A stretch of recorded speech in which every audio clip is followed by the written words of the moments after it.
Keun tugas pamarentah ngabangun jalan nu leucir. Keun tugas pamarentah ngawangun susukan anu ngalir. Keun tugas pamarentah supaya rakyat beteungna buncir. Keun tugas pamarentah supaya rakyat buka bunga huntuna nyengir. Lamun geus huntuna nyengir engke ge bakal hirup sehat, lalaki kanyutna ngacir. Ari ngacir teh naon? Motor ngacir hartina jalana alus. Mobil ngacir hartina mobilna mesinna alus.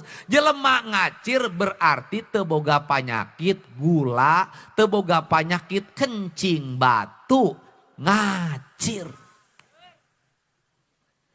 Engke bakal aya kahirupan masyarakat cager, bager, bener, pinter, singer, disebutna gerbang Pancawaluya. Eta gerbang, aya gerbang wujud, engke aya gerbang wujudna. Tiap perbatasan desa aya gerbang wujudna, tiap perbatasan kecamatan aya gerbang wujudna, tiap perbatasan kabupaten aya gerbang wujudna, tiap perbatasan provinsi aya gerbang wujudna. Wujud syariatna, teknokrasi pendekatanana, teknik sipil pendekatanana, arsitektur pendekatanana, estetika karasana, eta gerbang wujudna. Ari gerbang teh disebutna gapura.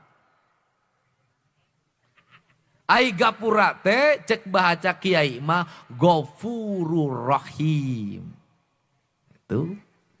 Jadi engke lamun kitu aya ilmu landscape na, laut, endah, aya ngagedur caina, seah ombakna, geus aya seah ombakna, lautna katingali, beh ditueun laut, beh ditueun laut, ngajajar imah boga arsitektur luyu jeung karakter lautna. Aya gunung sisi gunung, aya imah luyu jeung karakter gunungna. Sisi sawah luyu jeung karakter sawahna. Di kota luyu jeung karakter kotana. Eta nu disebut ciri sabumi, cara sadesa, jawadah tutung biritna, sacarana lain tepak sejen igel. Eta nu disebut pindah cai, pindah tampian. Eta nu disebut mi indung ka waktu, mi bapak ka jaman. Eta nu disebut Jawa Barat